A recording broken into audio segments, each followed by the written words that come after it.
Hola, buenas tardes. ¿Qué tal está, señor Quevedo? Pues muy bien, acalorado, pero contento. Pues está cayendo. Bueno, a ver, le comento. Usted es un médico de profesión. Sí. Entonces, ¿qué le llevó a meterse en política de manera activa? Bueno, pues yo creo que hay dos virus que yo puedo identificar desde jovencito. El uno es el de la medicina y el otro es el de la política. Estos son dos virus de familias diferentes, y ambos intratables, ¿no?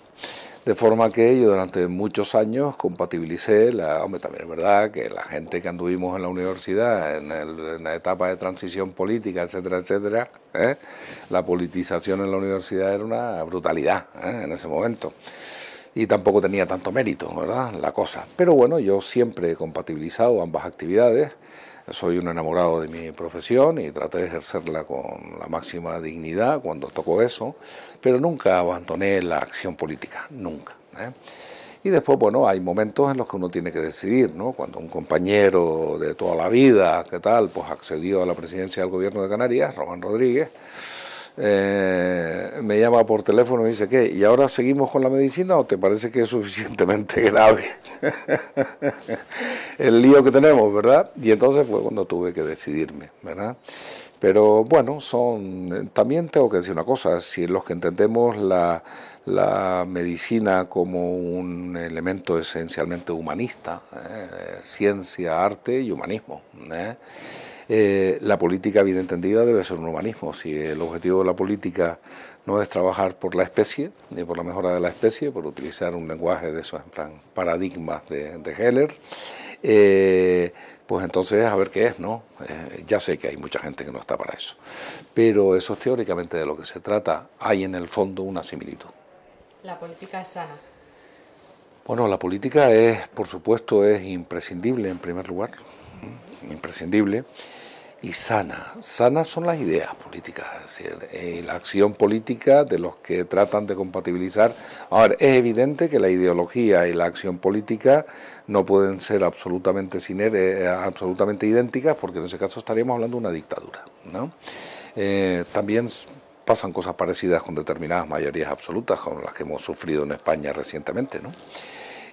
Pero la verdad es que el trabajo político debe ser en lo esencial, en los principios éticos que nos informan, debe ser idéntico al pensamiento, y la acción política debe parecerse al máximo a aquello en lo que tú crees, ¿no? Los que defendemos los servicios públicos los hemos defendido siempre.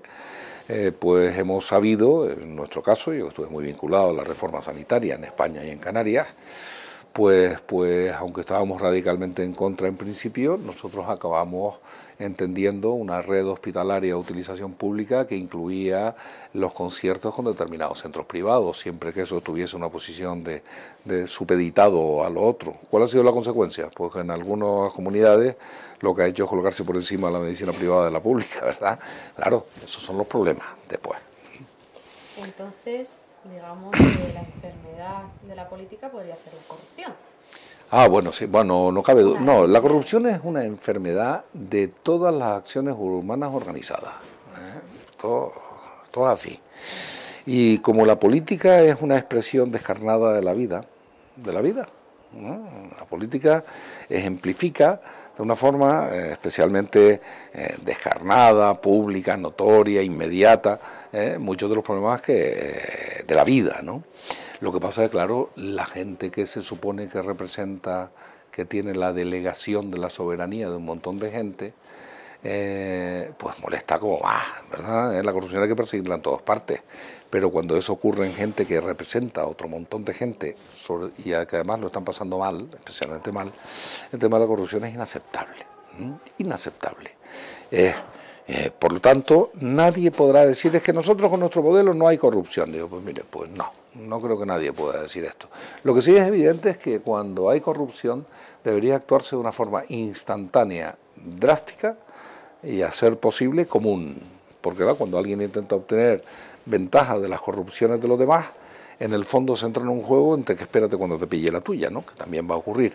Eso al final lo que degrada es la lucha contra la corrupción. Entonces, ya dicho esto de la corrupción, ¿qué piensa del PP? Bueno, vamos a ver, es bueno separar las cosas, ¿no? Yo no me creo que todo el Partido Popular sea corrupto, yo estoy en las antípodas del Partido Popular en muchas cosas, ¿no? Aunque hayamos conseguido llegar a algún que otro acuerdo. Pero yo no me voy a creer porque no, que todo el mundo que milita en el PP son... Ahora, que es verdad que hay una determinada ideología que facilita determinado pensamiento de en realidad nosotros somos mejores, no creemos en la igualdad y al final...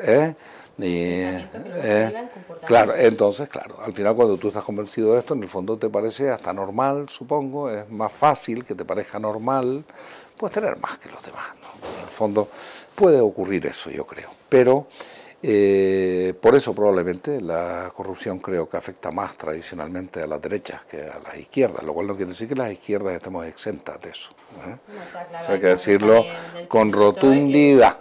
Con rotundidad, para no... Porque claro, hacer demagogia con esto, la verdad es que no lleva a casi ningún sitio, en mi opinión. Y si no, miremos los resultados electorales. Cuando la corrupción, había ríos de corrupción en las pasadas elecciones, el Partido Popular perdió mucho voto en la primera y en la segunda recuperó. Por lo tanto, esa idea es insuficiente, yo creo, para la gente, lo de la lucha contra la corrupción, porque en realidad la obligación es actuar sobre el conjunto de los planos que afectan a la vida de las personas, ¿no? ¿Por qué dijo sí a los presupuestos? Bueno, yo me preguntaba el otro día un compañero en Canarias, hombre, ¿has votado con Rajoy y esto? Digo, no, yo he votado por Canarias. A ver, si nos situamos. Si nosotros habíamos hecho una enmienda a la totalidad de estos presupuestos generales del Estado, como todos los años anteriores. Por cierto, no eran 2 folios cualquiera, ¿eh? Una enmienda a la totalidad, creo, que sustentada, potente, expresando nuestro pensamiento y nuestras diferencias con el Partido Popular. Una vez dicho esto, la cuestión hay que analizarla desde antes. Dice, oye, y cuando no pasa en una investidura lo que tú quieres que pase, ¿qué haces? ¿No respiras? ¿Te enfadas como los niños pequeños y no respiras? 4 años, ¿no? Digo, pues mire, no. Una cosa es la investidura y otra cosa es la legislatura. Nosotros en la investidura votamos que no al señor Rajoy con absoluta rotundidad y recibí más presiones que en el presupuesto, lo puedo garantizar. Muchas más presiones, ¿eh? Votamos que no, porque claro, nosotros no vamos a poner un presidente del gobierno de España de derecha, porque no. Ahora bien, el presupuesto, eso es la legislatura. ¿Y es posible llegar a algún acuerdo, sobre todo si se representa lo que yo represento? Yo represento un partido nacionalista, canario, un partido de izquierda, de toda la vida, que está harto de denunciar el maltrato con nuestra tierra, tierra que ha sufrido como ninguna las consecuencias de la crisis. Y no estoy encantado de colocarnos en primer lugar, porque eso ha redundado, un conjunto de tasas, de hechos y de gracias, de todo tipo, de liderar la tasa de paro y el de todas las familias con todos sus miembros en paro, y el de... En fin, si empiezo no acabo. Entonces, ¿cuál fue nuestro análisis? Y mire, tenemos una oportunidad de influir por primera vez en muchos años sobre un presupuesto. Y partimos de una base, o nosotros defendemos a nuestra tierra o no la va a defender nadie, eso sí que lo tenemos claro. Tenemos claro, clarísimo. Entonces, bueno, pues esa es la conclusión. ¿vendió su voto? Hombre, claro, por supuesto. ¿Cómo lo vendí? Claro, que lo vendí. Suena un poco fuerte. No, en absoluto. Dice, no. Dice, ¿por qué? Digo, pues porque me necesitaban. Si no nos llegara a necesitar. Yo planteo todas esas enmiendas y hubiesen decaído todas, como decayeron todos los años anteriores. ¿Cómo que vendió el voto? No, yo lo que hice fue hacer un acuerdo. Hombre, es que eso es una venta. Una venta. No, mire, usted corrige el maltrato en parte, el maltrato que ha sufrido Canarias en estos años, y nosotros estamos dispuestos a desbloquear el presupuesto. ¿Por qué? Porque no hay ninguna posibilidad de hacer el cambio político en España en estas condiciones. Nosotros tenemos un acuerdo electoral con el Partido Socialista que hemos cumplido al rajatabla, incluido este asunto, Pero nosotros no podemos mirar para otro lado. Sí, mire usted, solo lo que hemos conseguido con el transporte aéreo interinsular, que es mucho más. Esto es que se reconozca en el régimen económico y fiscal de Canarias, que la singularidad de Canarias necesita un tratamiento distinto. Esto es algo que ha entendido la Unión Europea y no ha entendido los sucesivos gobiernos españoles. Esto ha supuesto para la gente, por decirlo con claridad, que pagan la mitad a partir del 1 de julio. Dice, oh, qué bien, pues ahora no van a pagar nada. Digo, mire, ¿y las carreteras y los trenes dónde están? No entienden que es que el transporte aéreo, o el transporte de mercancías, le puedo estar hablando un ratito de esto, ¿no se dan cuenta que eso afecta gravemente a la vida de la gente? Y a su desarrollo no económico solo, que también, y profesional, que también, sino personal y social. Hay familias que no pueden ir a ver a sus otros familiares como estén en una isla de las más alejadas. El otro día me lo decía una señora.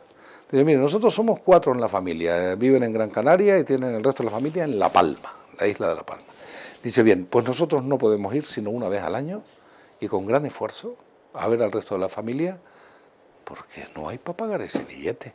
Bueno, pues ese es un problema que no tiene los territorios peninsulares. Pues el territorio peninsular, bueno, pues esto es un tema muy importante, ¿eh? Y si esto lo aplicamos al transporte de mercancías, tal, nos daremos cuenta que nosotros no podíamos desaprovechar esta oportunidad. Lo que sí le advertimos al PP es, como ustedes pretenden hacer un paripé, tienen garantizado el voto en contra.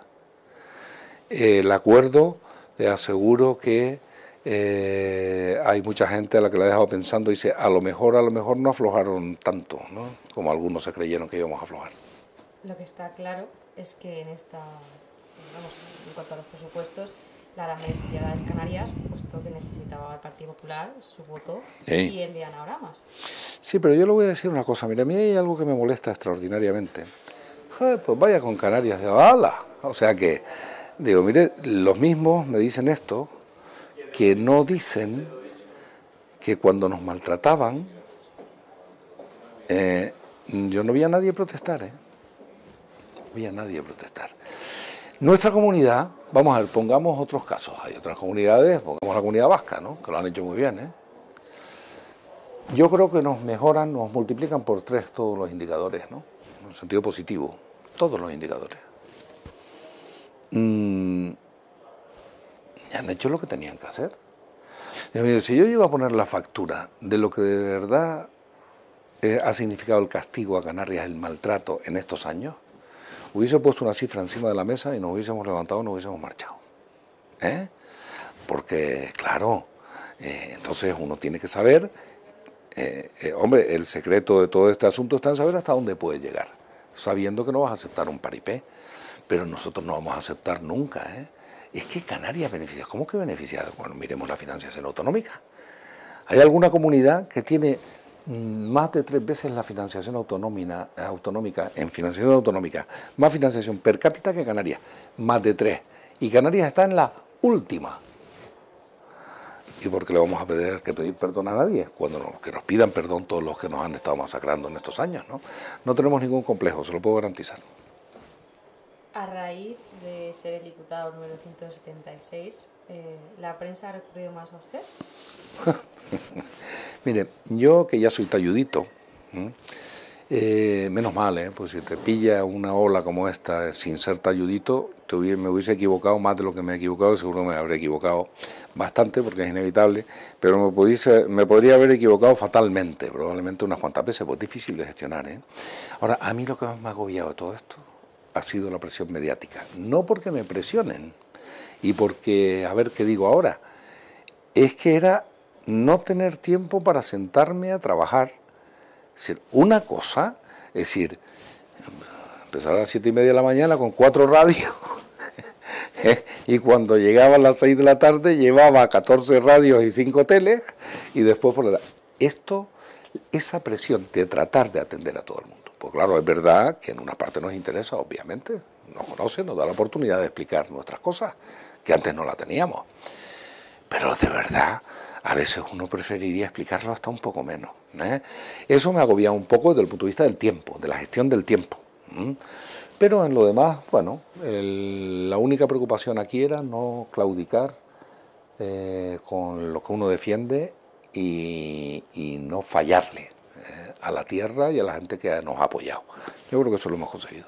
¿Qué tiene en especial Canarias? Bueno, Hombre, yo creo que la gente que nos ve, probablemente Canarias es un territorio bastante conocido, ¿verdad? De que el tema de los viajes y tal, pues se facilitó. Es poca la gente que no haya conocido alguna de las islas, ¿no? Poca, la gente en España. Hombre, Canarias tiene una ventaja que en realidad es un problema. Canarias es un lugar con un clima privilegiado, con un territorio distinto y especial, creo yo. No voy a decir mejor que ninguno, porque yo, por ejemplo, alucino cuando mi madre era vasca, ¿eh?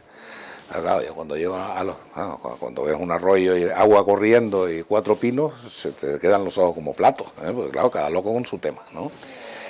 Pero Canarias, que tiene un clima extraordinario, creo que una calidad de vida alta en los que pueden permitírsela, tiene, sin embargo, un inconveniente, que hay gente que confunde el buen clima y la naturaleza interesante y hermosa con la vida de la gente y con sus derechos.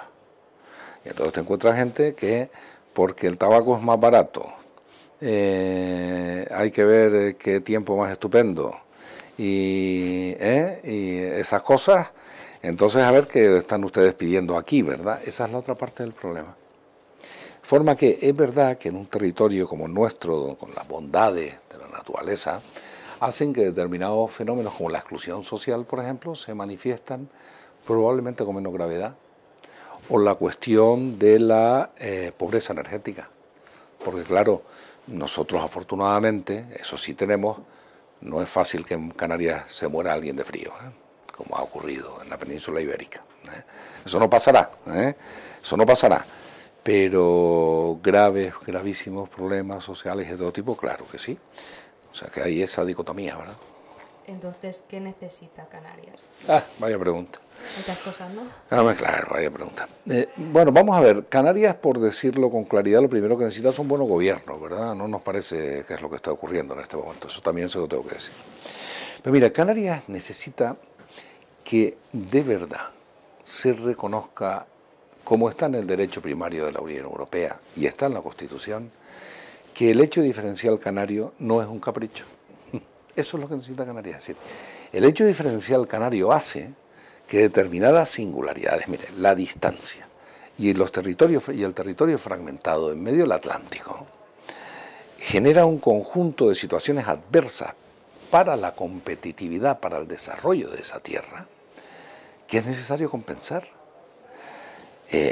Porque claro, se trata de tratar desigual a los que son desiguales, para estar en la media de las cosas. Fíjese, el régimen económico y fiscal de Canarias, que es nuestro fuero, que incumple todo el mundo un día sí y otro también, refiriéndonos a los gobiernos españoles, y que hemos resuelto en buena medida con estos acuerdos con el PP. Todavía me estoy pellizcando, si quiere creer, ¿verdad? Llevamos 40 años reivindicando ciertas cosas. Mucho más que lo de los billetes lo cuento porque es más fácil, ¿no?, de entender, creo, pero hay unas cuantas y lo que queda, creo, Pero mire, el problema es que hay que entender los hechos diferenciales, hay que entenderlos, es decir, no es un capricho plantear que nosotros necesitamos una bonificación del transporte aéreo Canarias Península, por la sencilla razón de que como no hay modos alternativos, yo que estudié en Bilbao un tiempo, todavía me acuerdo, todavía me sorprende cuando voy por una carretera y veo a Valencia, digo, joder, claro, esto no lo tenemos, los canarios no tenemos metido esto, porque los canarios o nos movemos en avión, o si tienes tiempo y ganas, te puedes mover en barco. Pero, ¿te das cuenta el déficit que significa esto para el desarrollo de una sociedad y para la competitividad? Por lo tanto, ¿qué estamos planteando? El tratamiento diferencial tiene que estar relacionado con estar en estándares equiparables a la media de las comunidades españolas. Nosotros nunca hemos planteado privilegios, que nosotros queremos ser los más del no sé qué. Pues, es como si yo dijese, dígame la factura del AVE, ¿no? Y ahora le aplicamos el 4,2%, que es lo que le corresponde a Canarias. Digo, ¿y esas perras dónde están, oiga? ¿Entiende? Es decir, esto no es razonable, no es la manera. Entonces, lo que nosotros estamos planteando es, objetivemos esos hechos. Entonces, las ayudas al transporte. Bueno, joder, 75%, dice alguna gente, pues que bien. Digo, bueno, pues mire, pues vamos a calcular cuánto le cuesta a un ciudadano español o una ciudadana española, como media, ¿cuánto le cuesta trasladarse 200 kilómetros? Calculemos esto, que está calculado, Y entonces verá, como no estamos hablando de ningún disparate, porque tú tienes que establecer que hay gente que va en coche y entonces le cuesta la gasolina más el desgaste que tenga la máquina, y otros pueden ir en tren, que como vas con un buen bono te recuerdes Europa por 4 perras, como sabemos, o no, o vas en AVE y lo que te ahorras, en fin. Este conjunto de cuestiones tienen que estar reconocidos por la Constitución española, lo mismo que lo ha reconocido la Unión Europea, está en el derecho primario de la Unión Europea. Por eso se denomina Canarias región ultraperiférica, que casi parece un insulto si uno lo oye ese término. A mí nunca eso de ultraperiférico queda como raro. Pero ¿sabe lo que quiere decir? Que tiene usted un conjunto de dificultades singulares, motivadas por el clima, porque el clima es muy bueno para unas cosas, pero no para otras. Si nosotros no tuviésemos agua desalada, pues tendríamos que reducir por 20 la población de las islas mañana, ¿entiende? Entonces, nosotros necesitamos que quede claro que aquí no se viene a aprovechar una situación de ventaja para obtener determinados privilegios que no tiene no sé quién. Y nosotros estamos dispuestos a comparar lo que haga falta, desde la red de carreteras, pasando por el de las infraestructuras, financiación per cápita con la financiación autonómica actual en la mano, asunto por asunto. Y verá cómo se nos entiende. Cambiando radicalmente de tema, ¿qué piensa de Pablo Iglesias? ¿Le cae bien? No, me cae mal, ¿eh? Cae mal por una razón. Mire, nosotros somos respetuosos, yo muchos años en esto, ¿eh? Me llevo peleando con mucha gente desde el jovencito, ¿no? O sea, desde la universidad. Primero eran las asambleas, después fue no sé qué, después fue los colectivos y después fue las instituciones. Y hay algo que nunca he podido tolerar, y es la falta de respeto democrático. Nunca he podido tolerar eso. Es algo que me supera, ¿eh? Porque fíjese usted, es que nosotros hemos entendido el fenómeno de Podemos. Nueva Canarias tiene acuerdos con Podemos en Canarias. ¿Sabes de qué estamos hablando? O sea, yo soy concejal de un ayuntamiento en un tripartito, tetrapartito, en el que está ECUO, Podemos, el Partido Socialista Nueva Canarias. Imagínense, a mí no me tiene que dar explicaciones de la necesidad. Y nosotros hemos entendido por qué nació Podemos y hemos entendido el voto de un montón de gente transversal, profundamente transversal. Yo conozco muchísima gente de derecha que votó Podemos. ¿Por qué? Porque de alguna forma tenían que protestar con lo que estaba ocurriendo. Desigualdad, pobreza, tal, y esto ha afectado a colectivos, corrupción, ha habido un voto, por lo tanto respeto absoluto a lo que eso representa. Pero nosotros no le vamos a tolerar a don Pablo que haya tenido 2 o 3 intervenciones del tipo a los señores dirigentes del Partido Socialista, a ver si le dicen al señor ese con el que ustedes, al socialista ese canario con el que ustedes pactamos, hay que tener cara, a ver si se porta bien y se deja de negociar con el Partido Popular. Y bueno, ¿quién se ha creído este señor que es? No, en primer lugar, nosotros nos llamamos Nueva Canarias, y el que está todo el día con las neopalabras, por cierto, lo del Estado plurinacional está en nuestros papeles desde hace 40 años. Pues oye, un asombro con los palabras. Estado plurinacional, digo, pues no invento. Adelante. Pues yo iba a hablar de eso, ¿no? Claro, pero es que yo esto tengo que explicarlo, porque no es que me caiga mal personalmente el de don Pablo, con el que no he tenido la ocasión de hablar nunca, ni falta que hace, ¿no? Quiero decir, pero eso no se puede tolerar, ¿eh? Si eso es la nueva política, nos volvemos a la vieja, ¿eh? O sea, esto es inaceptable. Así que el señor ese, claro, Partido Socialista, que yo le tengo que agradecer que se han portado, tenemos un acuerdo electoral donde no ponía en ningún caso nada de esto. Nosotros no hemos incumplido nada, como le tuvo que explicar el portavoz del Partido Socialista. Y además, en la última, algo apurado, porque tal vez no estaba quedando bien en su moción, además se atreve a hacer insinuaciones de determinados casos de corrupción, por cierto, con un elemento racista, debe ser que le caen mal los mexicanos, ¿no? Convirtiendo con un dirigente de Nueva Canarias, que le llaman, si la Baja California. Mire, nosotros eso no se lo vamos a tolerar a don Pablo, y desde luego nosotros no reducimos la política a las personas, solo faltaba, está lo que está detrás, las ideas, el montón de gente que yo creo que... Pero este señor se lo tiene que hacer mirar, porque eso es un dirigente de tono autoritario con algún matiz chulesco que realmente es más propio de otros tiempos que de lo que realmente creemos que necesitan estos en los que estamos.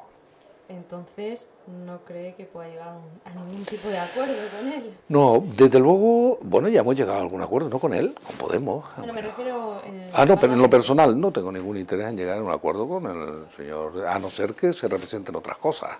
Si quiere que hablemos de partido a partido, hablamos de partido. Fue lo que no hizo en la moción de censura, digo, haber hablado antes, ¿no? Ahora lo que no vamos a tolerar es esta gente de Canarias que fueron tal. Por eso le hemos tenido que llamar una palabra que reservamos para determinado tipo de peninsular, que es godo.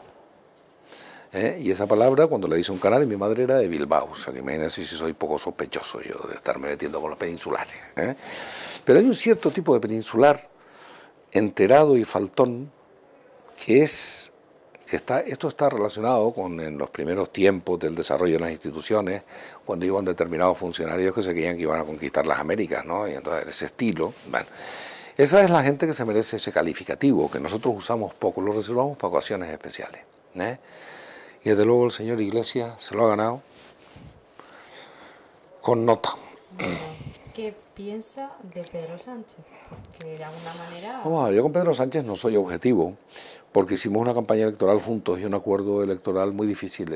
Pensar que un partido nacionalista iba a pactar con el Partido Socialista para hacer un acuerdo electoral, esto no se le ocurría a nadie, esto era difícil de hacer. Nosotros alcanzamos un acuerdo absolutamente respetuoso. No es difícil su lectura porque está colgado por ahí. Yo creo que cualquiera que lo mire, no es muy largo, verá que hay un acuerdo que entra con un rigor y un respeto. Entonces, claro, yo con Pedro Sánchez haces una campaña electoral, lo vi pasar las canutas por razones internas y externas. Y mire, yo no sé otra cosa, pero que yo lo defendí como mejor sé todo el tiempo que tuve que defenderlo, eso es una evidencia. Motivo por el cual pues no soy muy objetivo. Una vez dicho esto, sí le digo una cosa. El Partido Socialista es algo tan importante para España, y yo soy nacionalista, no he estado nunca en el Partido Socialista, ni creo que vaya a estar, sinceramente. Porque hay cuestiones que al margen del buen entendimiento pues nos diferencian. Hay una cuestión que es evidente, el Partido Socialista es absolutamente imprescindible para el cambio político en España. Y después del fracaso de la operación de Pablo Iglesias al frente de Podemos, como se ha demostrado, la consecuencia fundamental de esta moción de censura, ¿sabe cuál ha sido? La fractura de la izquierda por esta legislatura, seguro, por mucho que se haya planteado esto, esa ha sido la consecuencia. O sea, que lo que ha hecho es beneficiar al Partido Popular, eso es lo que ha ocurrido, creo yo. El Partido Socialista nos parece que es imprescindible para hacer el cambio político en España, imprescindible, con sus modulaciones. Nosotros estuvimos muy en contra de algunas decisiones del Partido Socialista en sus tiempos, en la reforma del artículo 135 de la Constitución estuvimos radicalmente en contra, pero radicalmente, y nos las hemos tenido tiesas, pero yo creo que es un partido con que además la concepción federalista del Estado, que nos parece que es la que tiene sentido para entender lo que hoy se llama Estado plurinacional, esa palabra que no sabe muy bien lo que significa, porque lo defiende alguien que después, sin embargo, no defiende los derechos nacionales de los pueblos, como sería el de la independencia. Si tú piensas así, pues tendrás que estar de acuerdo con la independencia de Cataluña, ¿no? Creo yo. Si en esto hay que tener cuidado con las palabras, hay que tener cuidado con las palabras. Yo creo que hay muchos elementos de entendimiento y que el cambio político en España pasa por el Partido Socialista. Lo de Pedro Sánchez, pues no insisto más porque es evidente que estoy secadillo a favor, ¿verdad? Pues yo sí que voy a insistir. Ah, venga. Más que nada porque ahora que está fuera del Congreso, Pedro Sánchez, ¿qué cree que pasará? Porque claro, siendo el líder del Partido Socialista, pero no está dentro de... Bueno, vamos a ver, el Congreso no es la política española, no nos equivoquemos, el Congreso es muy importante, creo yo, solo faltaba que hubiese otra cosa. Pero el Congreso no es la política española, como ha demostrado Pedro Sánchez en las primarias. Dijo que iba a coger el coche y recorrer España, lo hizo, y mira lo que ha pasado, ¿no? No, el Congreso no lo es todo. No, yo creo que hubiese estado bien, porque yo creo que quien debe dar la réplica a Rajoy es el señor Sánchez, claramente, pero no es suficiente, quiero decir, no es imperativo, imprescindible, no lo es. Yo creo que ahora es más importante que el Partido Socialista encuentre un camino. Es decir, una política esa política sin vaivenes tiene que ser una política clara y meridiana de cuál es su interpretación de una socialdemocracia avanzada, de izquierda. O sea, que cree que agota la legislatura. Yo sinceramente, mire, yo decía, me hicieron una entrevista el otro día en Interview que me leí por ahí y se me escapó y lo dije, pero no se me escapó, no, la verdad es que es lo que pensaba. No lo hubiese dicho si me lo iba a pensar muy bien, pero ya que lo dije, pues ahora lo digo otra vez. Yo me creí hasta el último segundo que Podemos se abstendría en la votación de la investidura de Pedro Sánchez para facilitar un presidente socialista en España. Pero hasta el último segundo no me lo podía creer cuando vi, se lo digo, y yo no he nacido ayer, ¿eh? No me lo podía creer, ¿entiendes? Entonces, después de aquello, claro, ves tú escenificaciones como la del otro día. Vamos a ver, es que lo primero, es que tiene que haber un mínimo voluntad de entendimiento en el sentido, si es necesario un pacto para la reforma política en España, para el cambio político en España, y eso implica desalojar al Partido Popular, no se puede ir como elefante en cacharrería a la supuesta negociación para hacer eso. O sea, ¿qué pasa? Que al final no ocurre y además fortalece a la derecha española, que es exactamente lo que ha ocurrido. Entonces, ¿ahora qué es lo que hay? Pues yo lo que vislumbro es una pelea, en este caso, y hablo siempre de Pablo Iglesias y no hablo de Podemos, porque yo creo que hay mucha diversidad allá adentro y ahí hay de todo, creo yo. Gente muy absolutamente respetable, mucha, pero ¿sabe qué pasa? Que yo creo que esa pelea por ver quién es cabeza de ratón es justamente lo que no es necesario. Tendría que ser otra. Yo creo que eso está fracasado, sinceramente, y en este caso se dan las condiciones. Es más, a lo mejor es positivo para dar tiempo a que la gente sepa quién es quién, evalúe eso, y si el Partido Socialista de verdad ha conseguido el impulso, la cohesión, las políticas suficientes para recuperar energías y fuerzas, yo creo que un poco de tiempo no viene ni mal. Bueno, ahora sí, apoya la plurinacionalidad, como acaba de decir. Hombre, claro, soy un partido nacionalista. ¿Y qué piensa del conflicto catalán? Bueno, el conflicto catalán, mire, yo tengo que ser muy respetuoso con esto. Yo voté siempre a favor del derecho a decidir cuando se planteó aquí, porque nos parecía que era nuestra obligación. El problema está en cómo se hace eso, ¿no? Yo creo de verdad que los ingredientes que hay ahí, unos son más naturales que los otros. Esquerra lleva toda la vida planteando esto, por lo tanto es perfectamente legítimo que trabajen en esa dirección. Esquerra Republicana de Cataluña. Pero claro, yo que he visto cierta evolución de Convergencia y Unión, no solo me faltaba meterme con la gente del PDeCAT ahora, que no es lo que estoy intentando, lo que digo es que creo que ha habido un elemento aquí de huida hacia adelante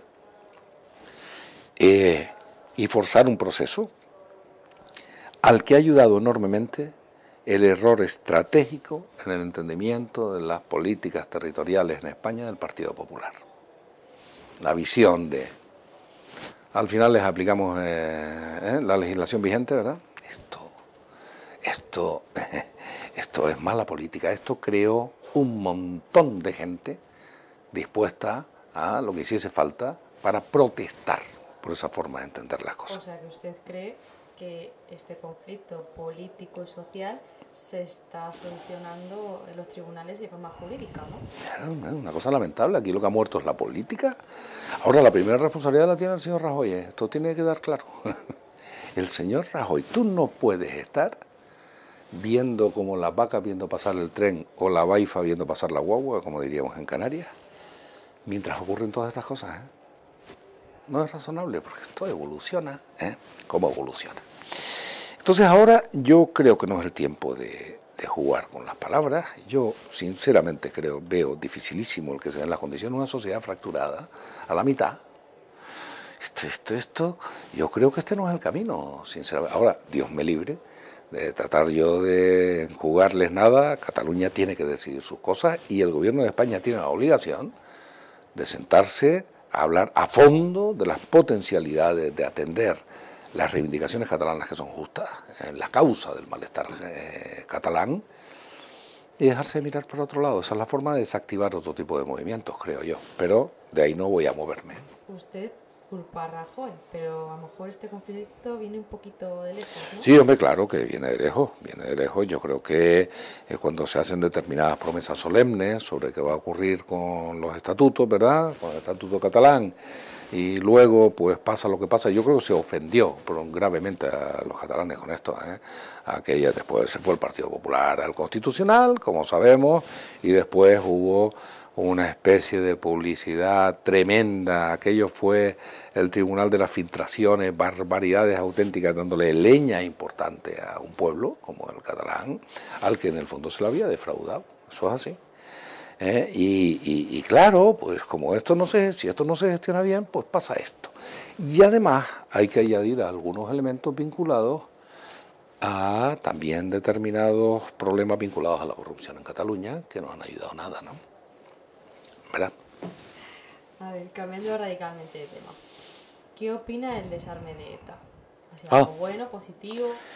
Bueno, mire, mi madre, como le digo, era una vasca profunda, era más del PNV que Sabino Arana. No sé si ser vasco profundo o no, pero yo creo que sí. Mire, eso era una buena noticia, era necesaria. Mire, los que vimos cómo surgió ETA,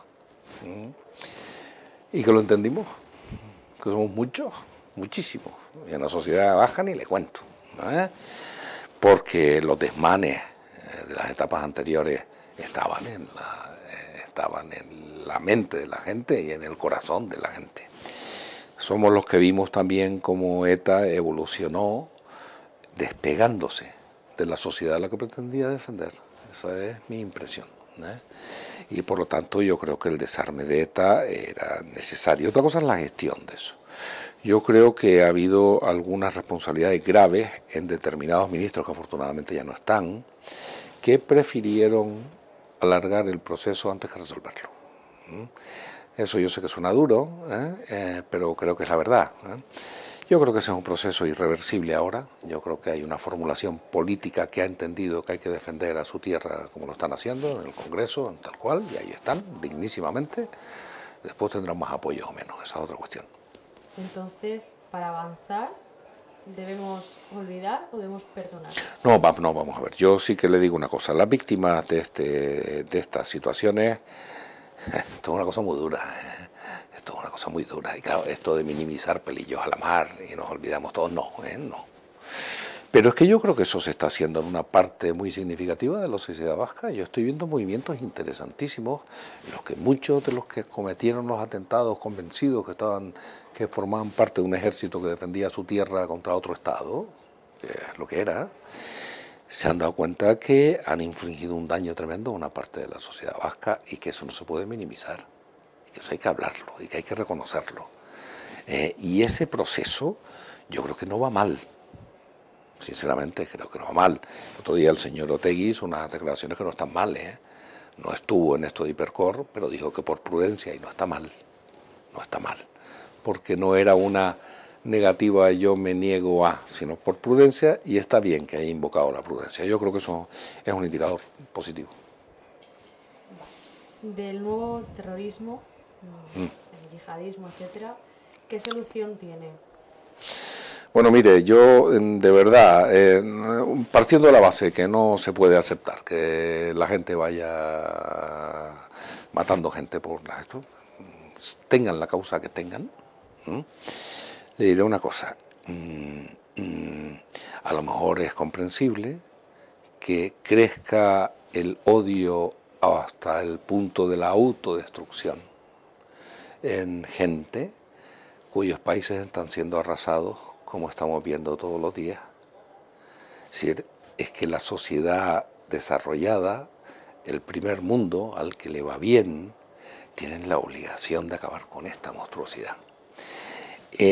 Porque claro, es que cuando uno ve las imágenes en Siria, cuando uno ve esto, después entiende que haya gente que esté dispuesta a hacer estas cosas, lo cual no quiere decir que sea tolerable, digo que se entiende por qué pasan esas cosas. Y nosotros tenemos que entender que la humanidad debería ser responsabilidad de todos, ¿verdad? tanto lío con la globalización, y lo único que no globalizamos aquí son los derechos humanos elementales, a una vida digna y decente, a un derecho elemental a la educación, a la sanidad, a la paz. Es que hay una hipocresía terrible detrás de esto, ¿verdad? Hipocresía terrible detrás de esto. Que, por cierto, inauguró felizmente, para él, quiero decir, el señor Aznar, que se consideró que había entrado entre los grandes, de las grandes decisiones como del planetaria, el pacto vergonzoso de las Azores con el señor Blair y con el señor Bush, liquidando un pueblo, haciéndole un daño terrible a un pueblo del que no se ha recuperado, para acabar con lo que no había, que eran armas de destrucción masiva. Esa monstruosidad, esa decisión, es lo que nos tiene que hacer reflexionar. Una vez dicho esto, es inaceptable que vaya nadie por las calles, ni con esa causa, ni con ninguna otra, matando gente, como hemos estado viendo. ¿Pero qué solución propone? Qué preguntas más difíciles. Usted no hace preguntas sencillas, ninguna. Vamos a ver una cosa. Es que es muy difícil. Es que, no, pero yo lo que le digo es, o la comunidad internacional asume que hay una distribución desigual de los bienes, de las rentas y de los beneficios del desarrollo en el planeta, que la única forma de equiparar a los pueblos es a través de una dignidad humana básica, que esa dignidad humana básica hay que decidirla y hay que escribirla. Derechos humanos básicos a defender y a exigir, a la vida, a la paz, a la vivienda, a la educación, al trabajo. Eso es determinante. Y si esto en una parte del planeta lo que ocurre es que se vulnera todos los días, es imposible un crecimiento armónico de nada. Este reconocimiento de derechos y también de responsabilidades de los estados en los que no solo no existe la democracia, sino que vivimos con autocracias, en fin, de corte medieval, en lo que, empezando por los derechos de las mujeres y continuando con el de los más débiles, ¿no? Este es el problema. Esto no tiene una solución sencilla, pero le digo una cosa, las responsabilidades sí están claras. En esos territorios, la mano del primer mundo se ha notado no para ayudar a nada, se ha hecho notar para destruir a cambio de la extracción de beneficios fundamentalmente vinculados a los recursos naturales o las situaciones geoestratégicas. Esto no puede ser así, no se puede construir. ¿Cree que los derechos humanos no se aplican a los refugiados? Bueno, aplicarlos. Es una consecuencia. Qué barbaridad. Aplicar los derechos humanos, claro. Y ahora lo que tenemos es países y candidatos, gobiernos, pueblos y sus candidatos tirándose a la cabeza quién es el que va a ser la frontera más alta y más ancha para evitar la movilidad de seres humanos, ¿verdad? ¿No es esto? Claro, esto no es lo que uno esperaba que debiese ocurrir en el siglo XXI, ¿no? Bueno, hablando de otra triste realidad, la lacra de la violencia de género, ¿cómo podemos parar este mal? Porque yo no veo ningún tipo de actitud por parte de los partidos políticos para hacer un acuerdo a nivel estatal. Y creo que claro, una lacra espantosa. Lo peor que tiene es que se nos han acabado los objetivos, ¿no? Esto es una lacra, esto es execrable, es intolerable, esto es cobarde. Entonces hemos agotado el diccionario. Y el pequeño problema es, claro, es que este es el problema, ¿verdad? Mire, yo, de verdad, primero, no creo que se puedan hacer políticas eficaces para combatir una lacra de estas características con menos recursos. Esto vaya por delante. Por eso, por cierto, en nuestras enmiendas planteamos una cantidad relevante para la lucha contra la violencia de género en España, que nuestra fuerza fue la que fue y al final se quedó reducida a 2 millones de euros, que no es poco, para la lucha contra la violencia de género en Canarias. Ya lamentamos no tener más fuerza para imponer, porque somos lo que somos, ¿no? Pero mire, la violencia de género tiene raíces profundas en una sociedad patriarcal que no se ha deshecho de todo ese estigma, que se traduce en la educación. La educación es un elemento determinante para la lucha contra la violencia de género. Determinante. para el reconocimiento de la igualdad de derechos entre sexos diferentes. En fin, esto es demoledor, ¿verdad? Después ahí las prácticas cotidianas, lo que ven los chicos y las chicas todos los días en su casa, o en los trabajos, o en los colegios, ¿verdad? Que no ayuda, precisamente. Hasta algunos programas televisivos, como estos reggaetones que yo el otro día estaba viendo tarde, y realmente uno se pone enfermo con esto, ¿no? Dice, pero ¿cómo es posible? Vaya cosificación. Los individuos van vestidos de una forma patética, lamentable, como me parece que la ropa les queda como grande, con muchas cadenas de oro y tal, y ellas van vestidas de milagro, ¿no?